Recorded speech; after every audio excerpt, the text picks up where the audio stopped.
Hit it. You better hit it. You got to hit it. We got sports concepts and rationalizations. We call it the 10-minute drill. We do it each and every day.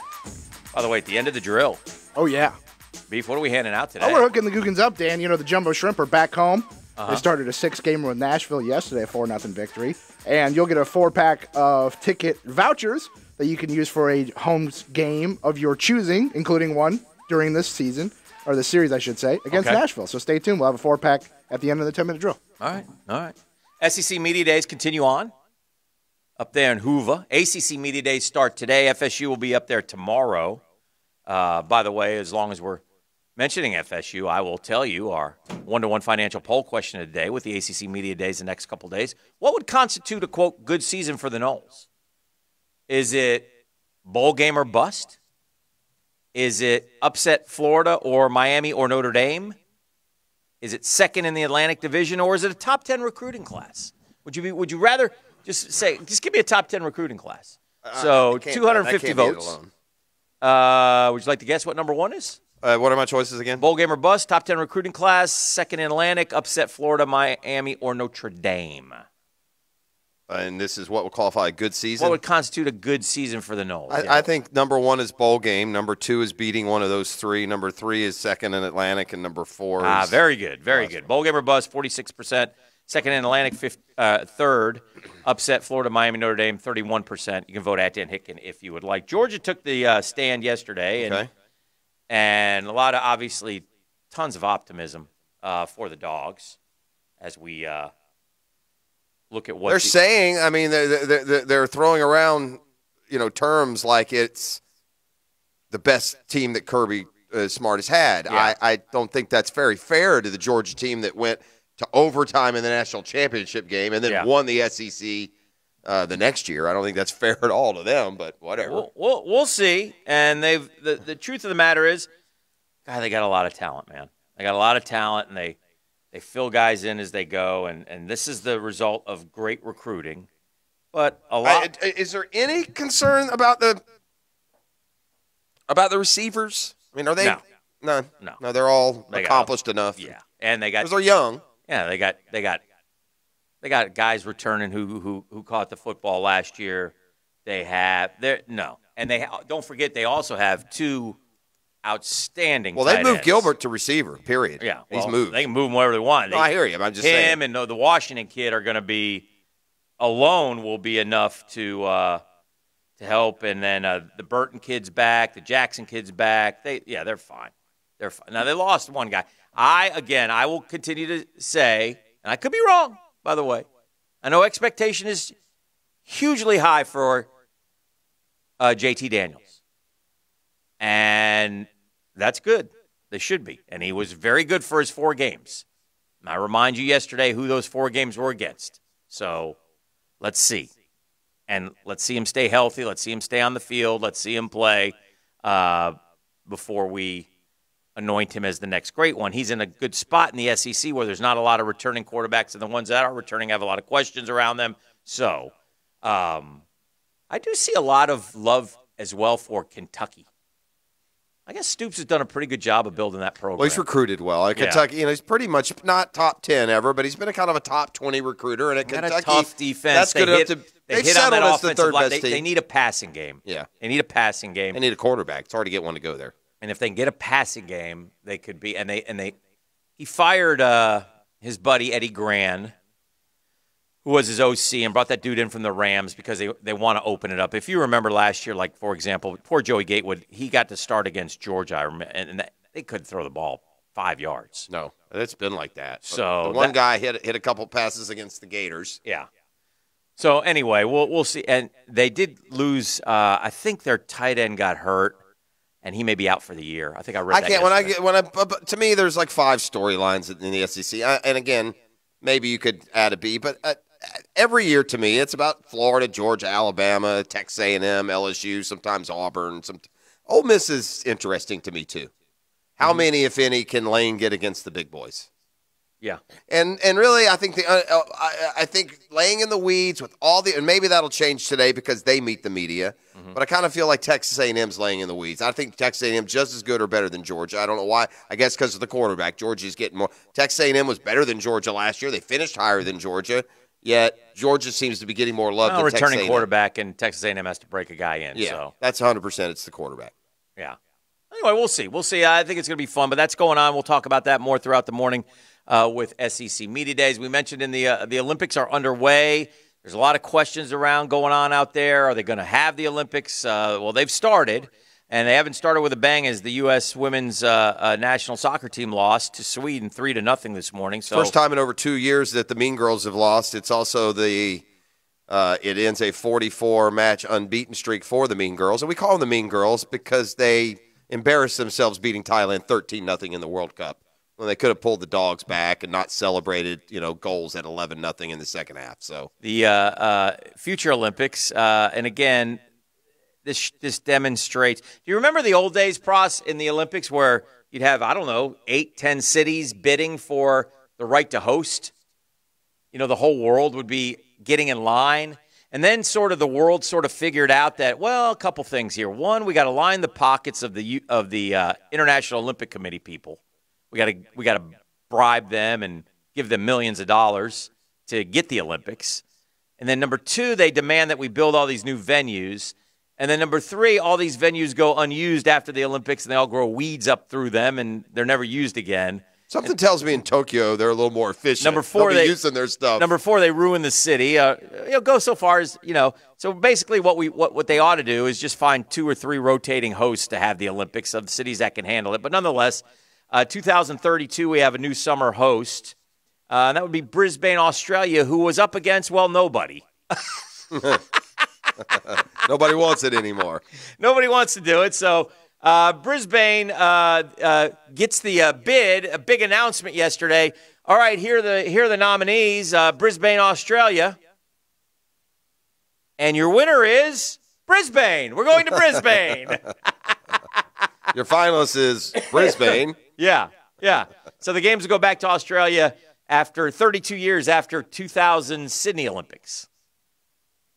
So there you go. There's so many things in sports that have lost their charm. Brisbane won the vote 72-5. I'm curious who the other 5 voted for. I don't know. Jacksonville. To be determined. It's amazing how events and things change over the years. Yeah. Like the Olympics just aren't what they used to be, and I know what this is for all of these. The reason all these things suffer, Major League Baseball, it's the exposure. Yeah. Now if you like gymnastics, buddy, you can watch gymnastics every weekend of the year. You can find gymnastics on your cable box. You want to watch track and field? You can watch track and field every single week if that's your gig. It's the only time you saw those sports were the Olympics, and there was a national pride that existed then across the world that doesn't exist as much now. It's just, I remember getting up and it was, checking the medal standings versus the old European block was like as important as checking the Brave score in the morning. There was a day when I was a kid. You get up and check the medal standings was like checking the Major League Baseball standings. It was important. You wanted the USA to have the most medals. You tracked it. You paid attention. I just don't feel like it's that way anymore. Yeah. I could be wrong. Maybe it's just me. It's not like that anymore. But Michelle Moultrie's playing for the softball team, so congrats to her. Mandarin? They won their.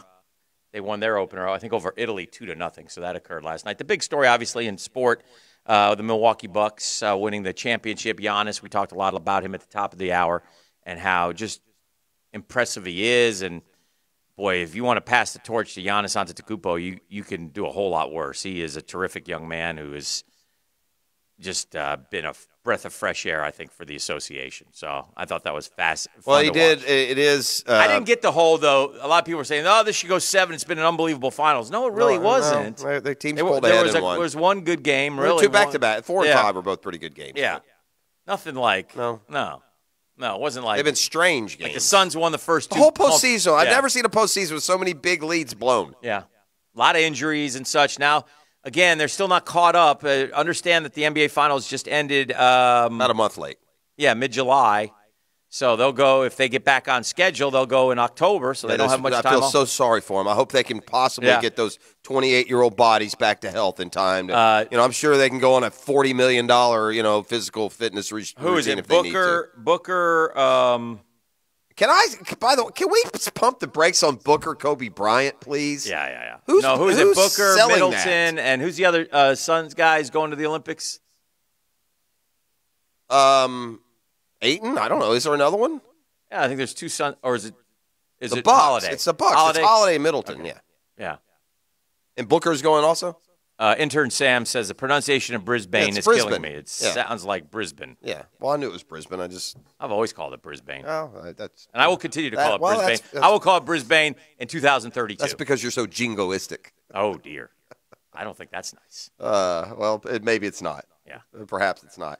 The Jags rookies are all signed, sealed, and delivered. It's just nice to know that that's the case. But even nicer, now, look, I think we knew this already. I didn't need somebody to tell me that Trevor Lawrence is a full go. I saw him doing a flip off of a lake dock, so I assumed that shoulder is all repaired and ready to go. But he has gotten the clean bill of health. Yes. So there won't be any hindrances there. Boys get going next week. Yeah, and Tuesday. And Dylan Moses goes on the non-football injury list. I still think Moses could be a kind of hidden gem of that draft class. He was a much better player than the injuries relegated him to the last couple of years at Bama, but he'll have to start the season rehabbing.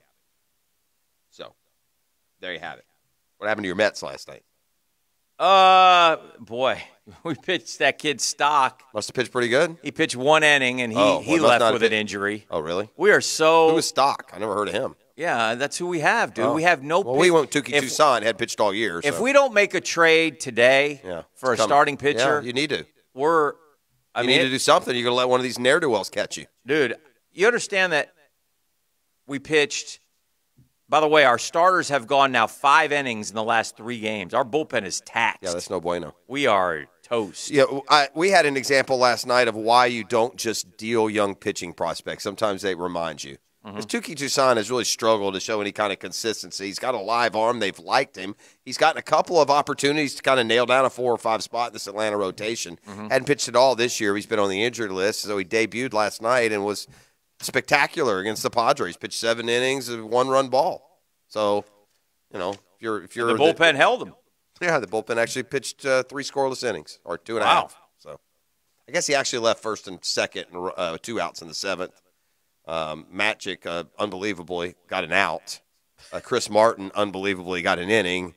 And Will Smith, unbelievably, didn't allow a runner in the 9th. So I'm trying to get I believe I have this correct, but the Olympic Committee has announced the flag bearers. Okay. You mean the people that carry the flag in to lead the team, the procession? For the United States. Is that normally a big honor? Yeah. Oh, God, yeah. Can you tell me anyone who's carried it in the past? What's his face? That girl. And that one person? No, but it's a big honor, man, if you get to do it. Yeah. I know the opening ceremonies are going to be very subdued. Right. So anyway, what is the hook here? Well, the 2 that they have been selected are Sue Bird and Eddie Alvarez. Okay. And I think Eddie Alvarez. Sue Bird, obviously, is the basketball player. I'm not sure I know who Eddie Alvarez is. I think Eddie Alvarez plays for the Jacksonville Jumbo Shrimp. Oh, he does. Wow. I think Eddie Alvarez. Shrimp have a day game today. If I'm not mistaken, he was the dude who was the speed skater and maybe won medals, and then you're speaking German to me, chased professional baseball, and it's a great story. He's made it to AAA after being a speed skater. Yeah, made his major league debut for the Marlins last year. Huh. Cool. That's not, of course, only the Olympics does. Michael Phelps was the U.S. flag bearer at the last Summer Olympics. Yes, he was assigned to the I Shrimp remember to him being begin gold this medal season. winner, but I hear you.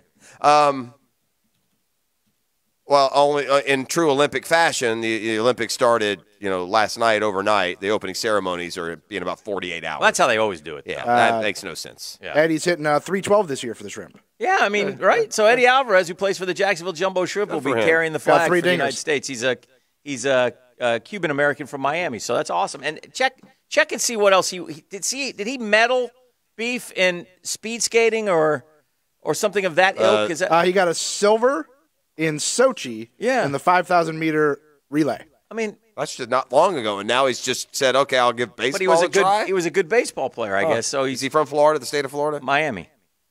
Something about what Apollo Ono was from Orlando, wasn't he? I mean, how does Florida produce these speed skaters? He was I think that's an incredible. Yes, he was from Orlando. So, incredible story. Just received this meme via the text line. Sports champions of 2021, the NFL, the Bucks. NBA, the Bucks. Major League Baseball, not the Bucks. The Pirates. Not likely. It's not looking possible. good. They're probably mathematically eliminated already. So anyway, all right, that is the 10-minute drill. As we take you through some of the headlines and highlights, we've reached the halfway point here of this morning's program. Still plenty to talk about in college football. Georgia meets the media yesterday. Lane Kiffin met the media yesterday. Deion Sanders made a fool of himself in front of the media yesterday. So we've got all that going on. And when we come back, I'll just flat out ask you, do you believe Nick Saban? Next on The Drill. Take caller number 2 right now, 641-1010. Get today's prize pack, a 4-pack of ticket vouchers to the Jacksonville Jumbo Shrimp. They're home this week, taking on Nashville. Go catch them down at 121 Financial Ballpark. Call now, 641-1010. Family 4-pack coming your way.